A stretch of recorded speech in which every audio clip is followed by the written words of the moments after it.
I'm Polly Warren and welcome to the Positive Perimenopause Podcast. This is the place for some positive inspiration to help you through the rollercoaster ride of perimenopause. I truly believe that with the right support, knowledge and wellness tools, you can feel your best yet. Because I'm learning this life phase can be a truly exciting and often pivotal time of life. With every episode, my mission is to support and empower you to own your menopause, because it's time to start taking care of the most important person, and yes, that's you. So thank you for being here and sharing your time with me.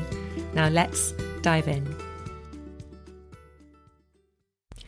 Hello and welcome back to the podcast with me, Polly Warren. How are you? I hope you've had a great week.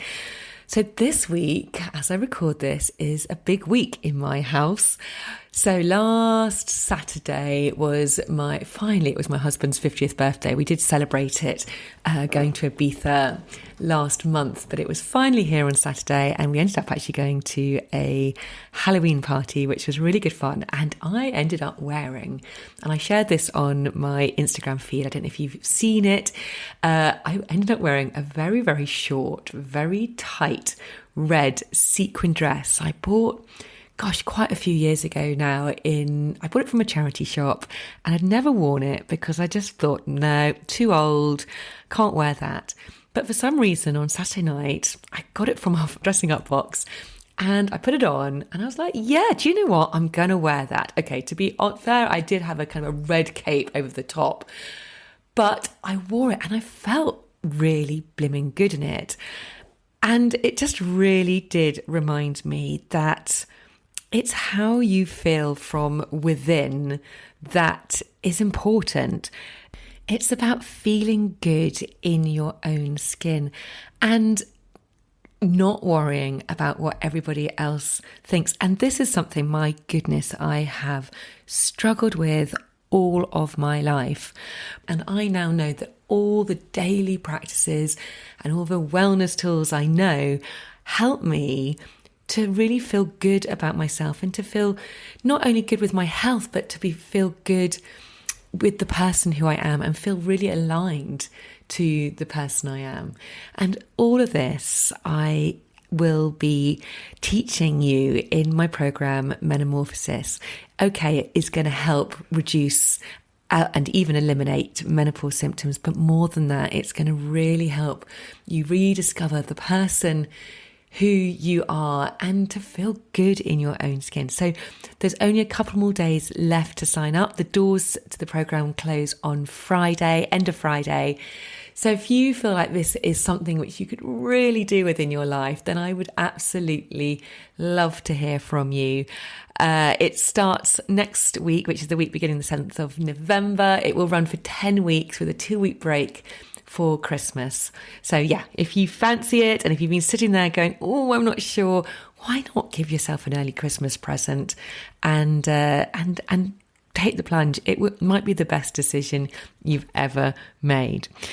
So that's going on. And then on Thursday this week, so on the 3rd of November, it's my 21st wedding anniversary. And then on the 4th, the day after, is my birthday. And it's my last year of my 40s. So I'm keeping it quite low-key this year, saving it all up for the big one next year. So it's a big week always in my house. Anyway, that is enough of me. I really can't wait to tell you about this week's podcast episode. This week, I speak to the gorgeous Jo Howarth, who is an advanced hypnotherapist. She's also a mindfulness practitioner, and she runs the Happiness Club. I mean, I just love the name, the Happiness Club. It makes me smile, just for the name of it. And what she does is she teaches people how to look after their mental health and emotional well-being. So the Happiness Club it's a monthly membership club where members receive daily support, so 24/7 access to qualified therapists. She also works with corporate organisations who are really committed to supporting employees. And she also works within schools, teaching students techniques to develop their resilience. Jo has a wealth of knowledge and tools and techniques and tips to share. And if you're someone who might have been suffering with some anxiety, which is obviously a very common menopause symptom, or with low mood, or with anything which is more on the psychological, emotional side of menopause, then this episode really is for you, and it's definitely worth a listen. So without further ado, I love to welcome the absolutely brilliant Jo Howarth. Hello, Jo. It is really fantastic to have you on the podcast today. Thank you so much for joining me. Thank you so much for having me. So, Jo, I thought a good place to start was to talk about happiness. So I think at perimenopause and midlife, so many of us kind of feel a little bit cheated sometimes. I know I was. It's kind of asking that question, is this it? It's the realization that we've reached halfway through our lives and we're just not quite feeling how we thought we would. And then you throw into the mix changing hormones, a big level of stress, what with our busy careers and children and parents. We really do have the perfect recipe sometimes for feeling anything but happy, I suppose. So I think, Jo, a good place to start is just a small question. What, in your opinion, is the key to happiness? Just a small question. Yeah. For me, happiness is our birthright. It's our natural state of being, right? But it gets covered up by the cloudy thinking, patterns of behavior, patterns of thought that we pick up as we go through our lives. And I agree with you. I think we get to midlife and we realize, I'm definitely having this realization myself right now, but we realize that we've kind of got lost in amongst the work and children and relationships, and that the essence of ourselves is kind of got lost somewhere along the way. And I think that's a really common, definitely in common in the people that I speak to and work with. I think it's a really common occurrence. For me, the key to happiness is to embrace it all. We have this way of being humans where we try to not feel the bad stuff. I use the word bad. I'm trying to avoid using words like bad and negative, but they're really the common words. But we have this belief that we have to resist the negative stuff, eject the bad stuff, and then we'll be happy. But actually, for me, real proper happiness is understanding that that's all part of life. It's all part of why we're here and what we're here to experience.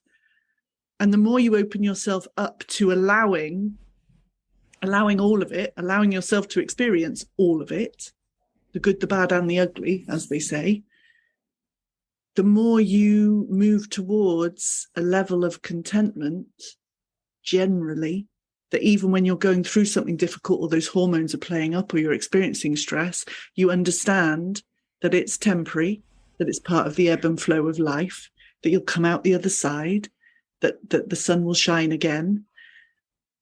And I think happiness gets misinterpreted. I think it gets misinterpreted as a fleeting moment of joy. Joy and happiness are not the same thing. I very, very much believe that happiness is our go-to, is our default setting. And as I say, as we journey through life, it gets covered up, which is ace, because it means we can uncover it.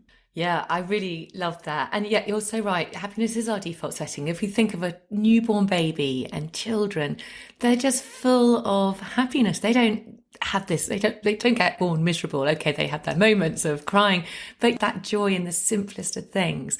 And it's only as we go through life, it's the stuff we pick up along the way where we sometimes forget to be happy.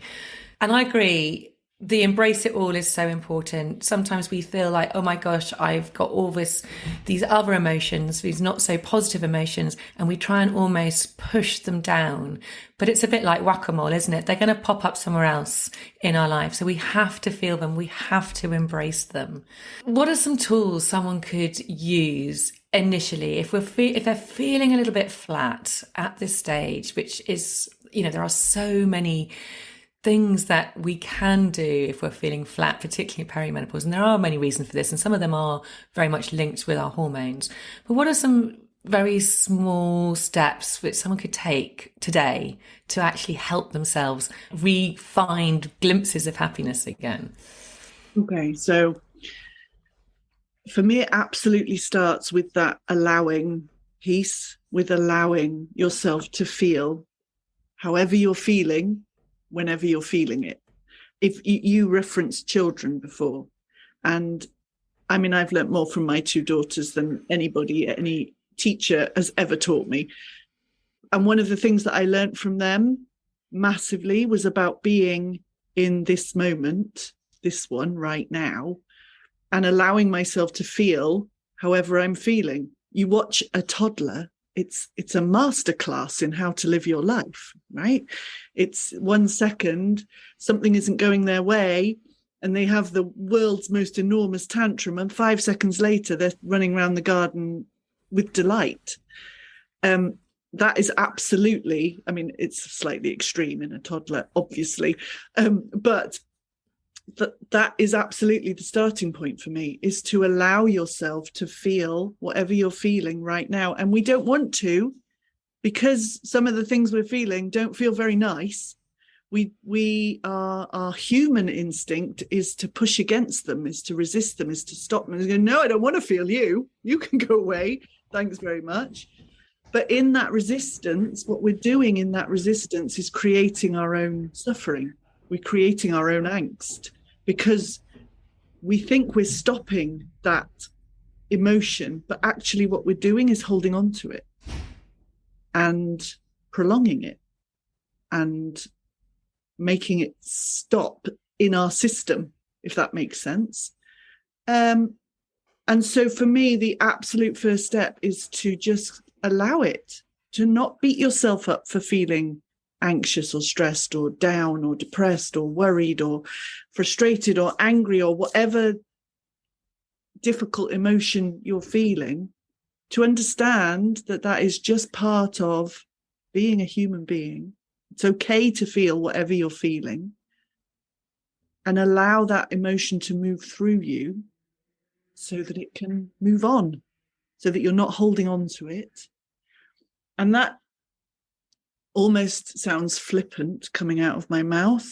It's not necessarily an easy thing to do because we're so used to going, no, I'm not feeling you. I can't see you. La, la, la. I'm just going to distract myself with all this busyness over here, and I'll focus on my children instead of focusing on myself. And because we don't want to feel those things, it's not an easy thing to allow yourself to turn towards it. One of the things I am is a mindfulness practitioner, and the key with mindfulness, one of the things that mindfulness taught me more than anything, is to start turning towards those emotions, to turn towards them and go through them, because the only way to get to the other side of something is to go through it.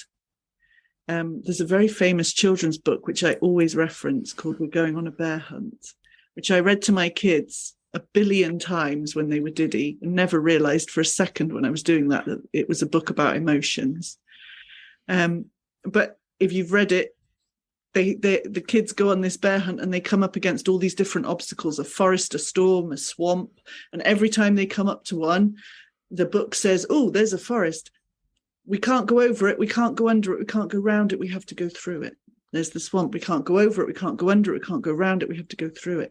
Your emotions are exactly the same. The only way to go through them is to go through them, to come out the other side.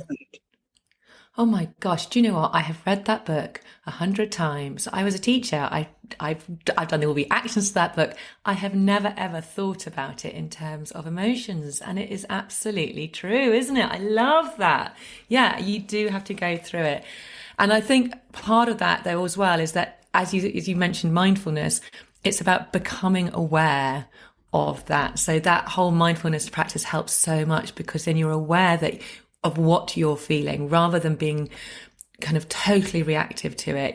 It's like, oh my goodness, I am feeling anger, or I am feeling anxiety, rather than I'm angry, I'm anxiety. You kind of try and have that certain level of detachment from that emotion, and then you can really properly feel it.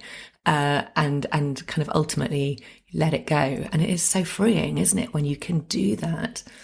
Absolutely. And you're completely right. Awareness for me is the key to life, the universe, and everything. Because if we're not aware of something, how on earth do we do anything about it?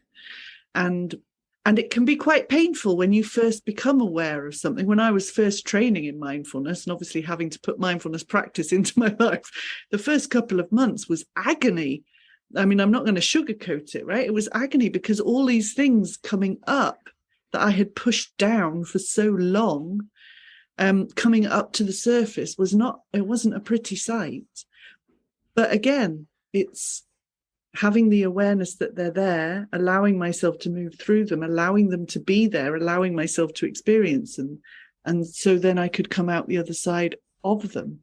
That's the process. I mean, it's one of the reasons that I do the work I do, because what I offer to my clients, what I offer to people is to hold their hand while they're doing that journey, while they're moving through it. Because I have people that hold my hand still. Yeah. That's a really, and I mean, especially as women, it's a massive part of how we operate. Yeah, I mean, exactly. And yet, as women, we are also extremely good of doing everything for everybody else and putting ourselves right at the bottom of the pile. So how can people start to put themselves first? So the word that is banging in my head right now is boundaries. Yeah. It's a huge one. And it is something that a lot of women in particular struggle with, because, as you say, we're not actively taught to put boundaries in place for ourselves when we're children, when we're diddy. It's not something, your mother or your teacher doesn't sit you down and say, well, let's have a look at your boundaries for what, it's just not something that happens. The number of women that I work with who have never even considered boundaries, actually choosing what their boundaries, what they will and won't accept in their lives in terms of how they're treated by others and how they're treated by themselves. And when I start this work with people, I always say to them, and I have no idea where I've got this from, I can't remember, but I always say to them, there is only one person that is absolutely 100% guaranteed to be with you every single day of your life from now until you pass on to whatever's next. There is only one person in the entire world that is guaranteed to be there for you throughout all of that, and that person is you. And understanding that, why on earth would you not be putting yourself first in every area of your life? Why on earth would you not be looking at the way your life is and saying, actually, that does not work for me, and being treated like that does not work for me, and being treated like that by myself, allowing myself to be put at the bottom of the list doesn't work for me, actually. And it's a really simple process, simple but not necessarily easy, if that makes sense. Yeah. Like so much. Yeah, to make that list. I mean, I would encourage people just to get 2 pieces of paper and write at the top of one, what will I accept? And the top of the other, what won't I accept? And just write everything you can possibly think of. Think of every area of your life and write down everything you can think of in those lists. And then the difficult bit is upholding them. The difficult bit is putting those boundaries in place and actually sticking to them, allowing yourself, making yourself important enough in your own life to understand that you're allowed to have those boundaries. It's perfectly within your rights. Yeah. Why do you think so many women really struggle with boundaries and lack strong boundaries? Because it has such effect and a massive effect on our well-being. It does. They're huge. I say that boundaries are the epitome of self-care. They are the absolute of self-care. And I think it's because for me, doing what I do, everything stems from childhood. There'll be people that don't agree with that, but that's my learning. And I don't think that we are actively taught to put ourselves first. We're actively taught to put ourselves behind everybody else from being young. No, don't, take your place in the, stand behind that, let that person go in front of you. And actually, why don't you give that person your toy that you were playing with quite happily, but they want it. So give it to them because they're more important than you. That's the subliminal message that we're being given left, right, and center with our manners and our politeness and our, children should be seen and not heard. That's absolutely the generation that I grew up in. And the subliminal message that we're being given time and time and time again is you're not as important as other people. You come second or you come last, right? Yeah. And there's so many different factors that feed into that. Where you, I'm a middle child, so I have absolute middle child syndrome. I have an older brother who was the golden child and a younger sister who was the baby. So I didn't fit in. I didn't come first, right? And then we're actively dissuaded from talking about how amazing we are. Don't get too big for your boots. Don't blow your own trumpet, right? Which is devastating. I tell my children, I've been telling my children since the day they were born how amazing they are. Yes. Every day I tell my children how amazing they are. I say to them, do you know that you're amazing? And their instant, no qualms, no embarrassment, no awkwardness answer is yes. Yeah. I do. Because they've been told. So it's, this is the beauty of, I think one of the beauties of midlife is that you get to the point where you go, I'm going to do it differently.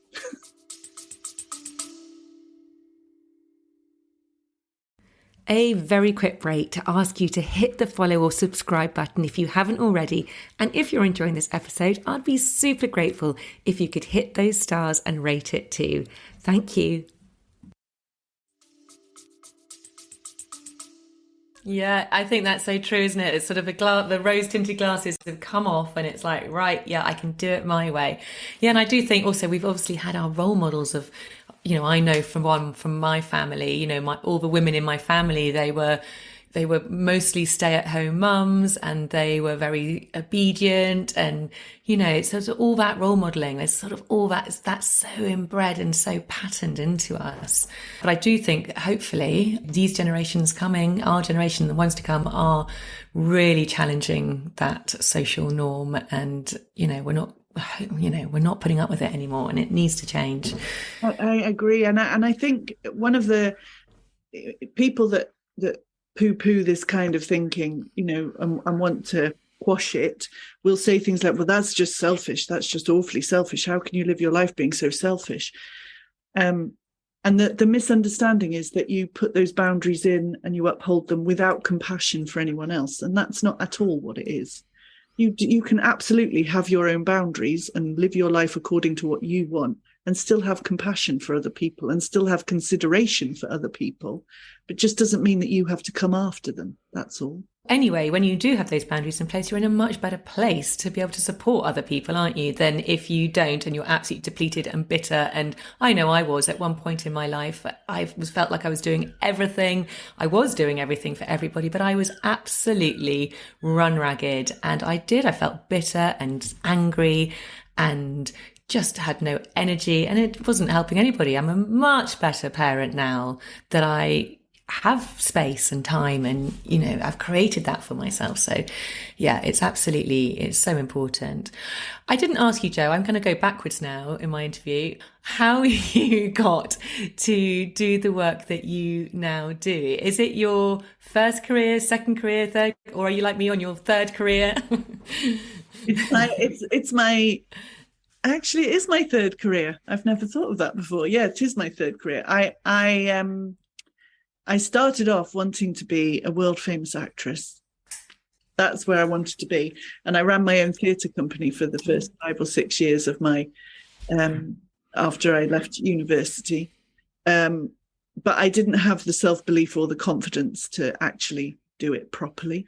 So then I entered the real world and got a proper job as a corporate event manager, which was effectively putting on shows, which is what I had been doing as a theatre producer. And I did that for 13 years. And it was the most stressful event management is a massively stressful job. It looks very glamorous, but actually it's incredibly stressful industry to work in. And I experienced high levels of stress and anxiety while I was doing it. I realized actually that I had, when I started training in what I do now, I realized that I had been experiencing anxiety from the age of 5, and I just had never put a name on it before. So then I had my children, and I had the choice of putting him in nursery or staying at home. I chose staying at home, which was beautiful and awful all at the same time.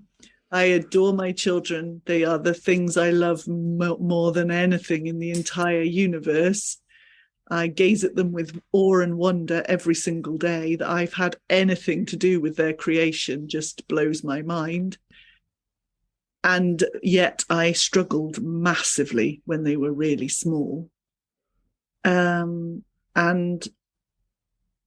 it sent me back to, I had therapy in my mid-20s, and having my children sent me back to therapy because I knew I wasn't coping, and I knew I was turning into the grown-ups from my childhood, and I didn't want to turn into those people. Much as I love them, I didn't want to become them. And so I went back to therapy, and from that, I started training with my therapist to become a therapist. And it's,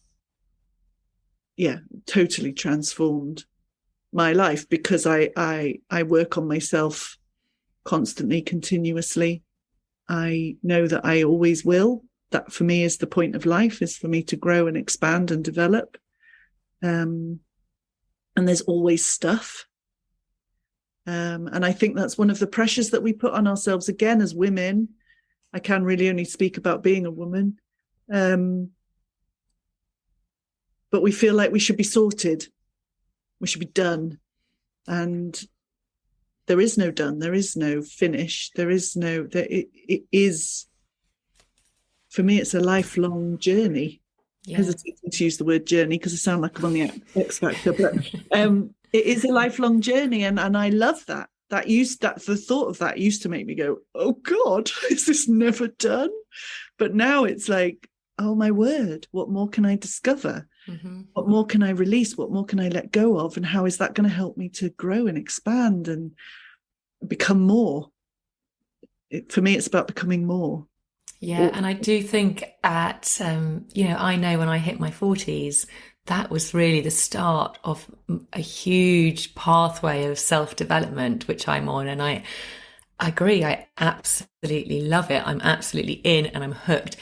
And I just want others to sort of experience it as well, because I do think this whole menopause time is can be such an exciting time to really rediscover who you are and what your essence is in order to go forward and live the rest of your life, rather than it be what the narrative of society tells us it should be, of something really depressing and you're getting older and you're aging and, oh God, isn't that awful? You're no longer got your youth. I think it's completely the opposite. I think it's a time where if you take the time to really sort of reflect and do some work on yourself, it can be absolutely fantastic and a real privilege to move forward in life. And this is one of the reasons I'm doing this podcast, to help people get to that point, because there are the physical symptoms of menopause, and yes, there are things we can do to get those sorted, and it's very important that we do get those sorted. There's obviously also the emotional, psychological symptoms, but more than that, it's about living life to the full and finding that baseline default happiness again, which is truly possible, isn't it? Yeah, absolutely. Totally. As you were talking, actually, what was coming into my head was when I was a child, I can remember my mum going through the menopause, but nobody used the word menopause. I can remember my mum saying she was going through the change, and it became this like scary thing. I mean, change, use the word change to a human being, change is the scariest thing for us human beings, right? We do not like change, thank you, because the unknown and all of that. But actually, I love that now, going through because that's exactly what it is. And it's exactly what we're presented with, the opportunity, like you say, the opportunity to change the bits of us that we don't want to hold on to anymore, to change the parts of our lives that we don't want to hold on to anymore, to have the permission to do whatever we want, to live however we want. That's immense. That's huge. Mm. And I think we're so defined by our past, but actually it's about learning that, okay, that was the past, but that doesn't have to define us. We can actually let go of that, and we can become whatever or whoever we want to be. And again, you're right. Change is so super scary because as human beings, it's our, because of evolution, we don't like change. Our brains freak out when there's change, which is why there's people like yourself, like me, who can help people along, hold their hand through that change.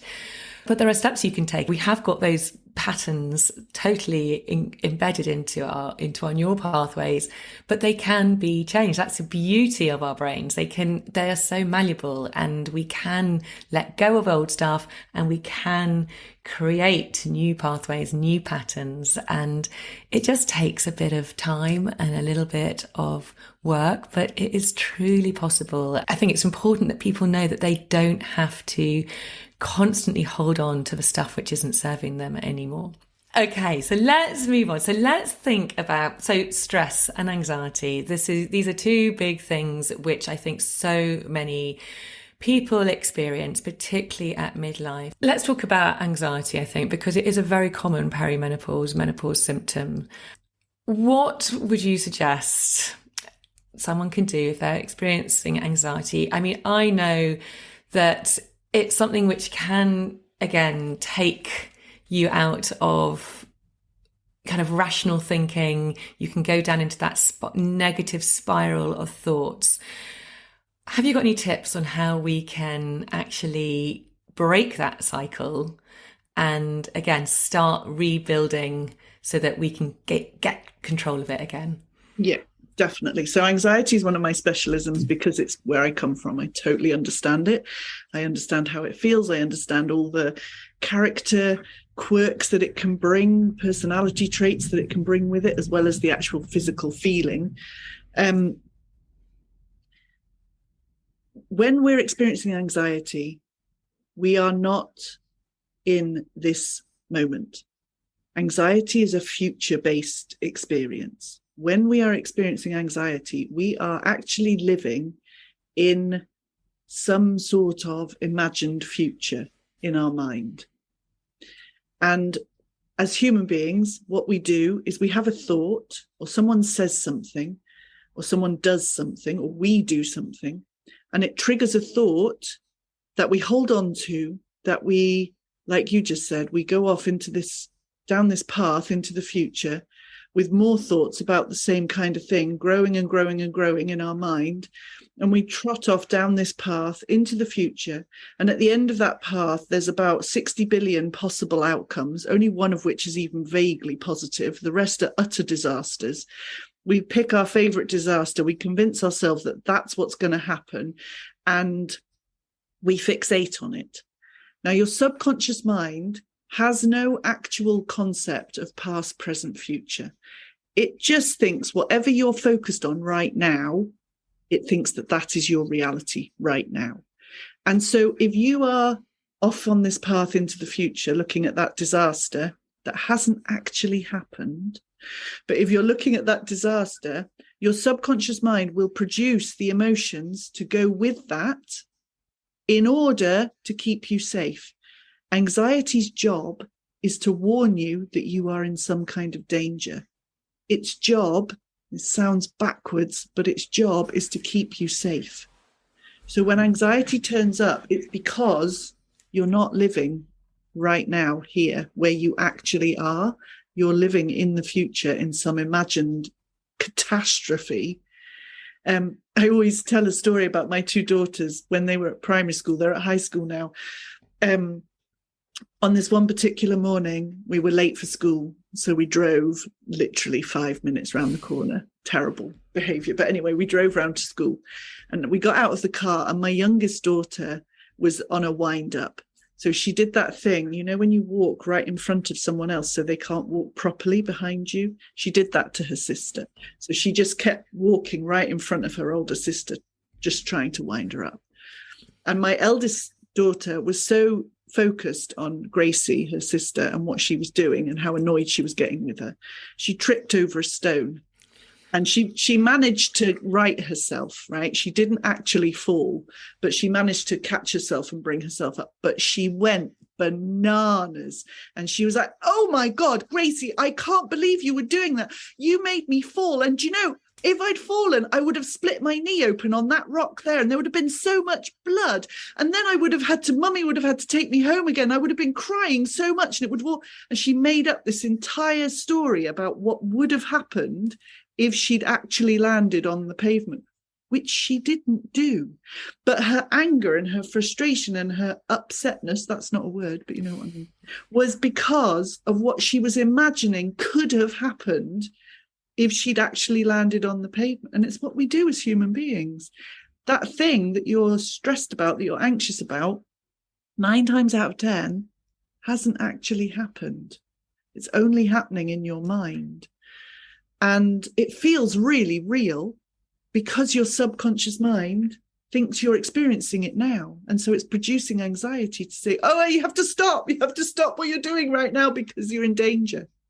But actually, you're not in danger at all. Does that make sense? Yeah, absolutely. And again, it just comes back to becoming aware again, isn't it? It's awareness is everything. I mean, it really is having some sort of practice to really be able to spot where your thoughts are going. Because if you can stop it, go at that point where you go, okay, off it goes again. My mind's going off. It's catastrophizing. It's going down that path. If we can stop it at that junction, then we can, we don't get those physical sensations, and we can, nip it in the bud. So, yeah. And that's the key to it. When you realize that that's what's happening, when you realize that that's how, I'm doing this I'm poking myself in my chest because that's where I get anxiety. I feel it in my chest. It feels like the Tasmanian devil is trying to blow his way out of my chest. And I recognize that. I know because of the awareness, I know where I feel it. I know what it feels like. And I know as soon as it comes, it means that I'm doing something in my mind that really don't need to be doing. And the simplest thing that you can do in that moment is to bring yourself slap bang back into the present moment. Mm-hmm. Yeah. And there are so many different ways that you can do that. You can use your breath. There is nothing more in the now than your breath. Every breath in is a moment in time. Every breath out is a moment in time. You can't be in the present moment without concentrating on your breath, right? You can't not be, in the present moment if you're concentrating on your breath. It just is. So just bringing your focus to your breath is enough to snap you back into the present. Taking some lovely, slow, deep breaths will snap you back into the present. But also using your senses. I just wrote a daily strategy for the members of my happiness club, actually, about experiencing some anxiety while I was walking my dog last week. I'm realizing I was experiencing it. I'm thinking, right, okay, so how am I going to bring myself back into the moment? And so I said, right, what can you see right now? What can I see right now in front of me? My dog, the trees, the sky. What can I hear? Footsteps, my dog's footsteps, my dog panting. What can I smell? Not much, actually. A bit of cooking, maybe the leaves, that kind of smell.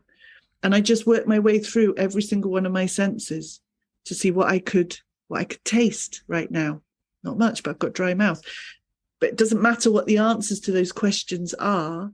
What matters is that focusing on what you can see, hear, smell, taste, feel right now brings you back into the present moment. Yeah, I love that. One strategy I teach, so I'm EFT practitioner, and that's another really lovely way to try and get someone back into the moment, because actually then you sort of really feel that emotion. So you kind of tap on different acupressure points on your body, so not that many, and it literally you just need to do 3 rounds of that, and you feel the emotion, and then it's like, right, and now it's gone. So again, it's a really good way to bring yourself back. Joe, as a perimenopausal woman yourself, so I do know that, I'm not presuming that. um, if I'd love to hear your own experience of perimenopause and how you yourself are managing what you're experiencing. I mean, hopefully it's a very positive experience, but if it's not, what tools are you using? It's becoming more of a positive experience because of the tools that I'm using, if that makes sense. So I think I was one of those women that didn't realize I was perimenopausal for probably a good couple of years. And then started, actually, I think I became aware that I was perimenopausal by seeing stuff on social media and reading stuff and going, oh yeah, I feel like that. Actually, oh, okay. Oh, yes, I feel like that too. Oh, yes, I feel like that too. I can always remember having a conversation at a women's networking event I was at, having a conversation about perimenopause, which I hadn't really ever heard. This must be about 5 or 6 years ago now. I hadn't really heard of the perimenopause before. And I can remember saying to one of the women there who'd gone through early menopause in her 30s, saying, oh, okay, so give me an idea of the symptoms. And she sent me this link to a web page that outlined all the main symptoms of perimenopause. And I read through, and I think there was 34 main symptoms, and I had all but 2 of them. Yeah. I was like, okay, so I think I'm in perimenopause then. Right, lovely. So that was how I found out I was perimenopausal. I already had a practice of being a mindfulness practitioner. I already had a practice of meditation. I upped that. I meditate every day, at least twice a day. I get myself out in nature. I mentioned before I have a dog. I get myself out in nature on a regular basis. I walk him twice a day. So that happens twice a day. One of the things that was a game changer for me was herbal medicine. I didn't, for various reasons, didn't want to go down the HRT route. No judgment for anyone that does. What works for you works for you. But I chose herbal medicine, and I've been on herbal medicine for the last, crikey, probably about 2 years now. And it is the most beautiful. It slides beautifully into my practice of the holistic stuff I do, the meditation and all of that. But before I went on herbal medicine, I was literally, I used to joke to my friends that I was becoming a mermaid because I lived in a warm bath because it was the only place where my body didn't ache. That was one of my main symptoms, was I just ached from head to toe. What herbal medicine is it which you're on? So I work with a herbal medicine practitioner. Right, okay. And so, but this is part of the beauty of it, because we have a meeting every couple of months, and I say to her, so I'm feeling like this now at the moment, this is what's happening, because the symptoms change, right? They grow and they evolve and they change. And so I tell her what symptoms I'm experiencing then, and she tweaks my medicine and sends it back to me. So the medicine flows with what I'm experiencing, which is gorgeous. So I mean, but for me, literally, I spent probably the best part of 6 months living in a warm bath and then I came across herbal medicine, and within a month I was not doing that anymore. Oh, fantastic. Yeah, that's great. Fantastic. Oh, I feel a podcast episode about herbal medicine coming on, because that's something I'd really love to know more about. It's really fascinating. So yeah, and I do think there is, as you said, it's just so interesting, isn't it? Because there are so many different ways of approaching it. And it's just finding the way which is right for you. Absolutely. So yeah, that's great that you've found that way.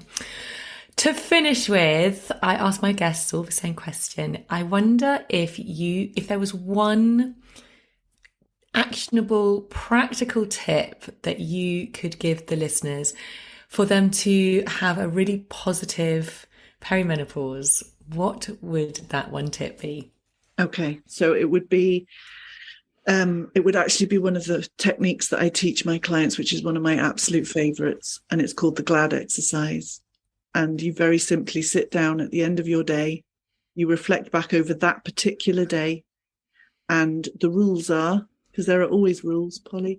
The rules are that you have to find at least 5 things from that day to be glad about. And that is one of the practices that has got me through some of the toughest days in my life, let alone the perimenopause. That doing that exercise, I started doing it 11 years ago, changed my life 11 years ago, all by itself.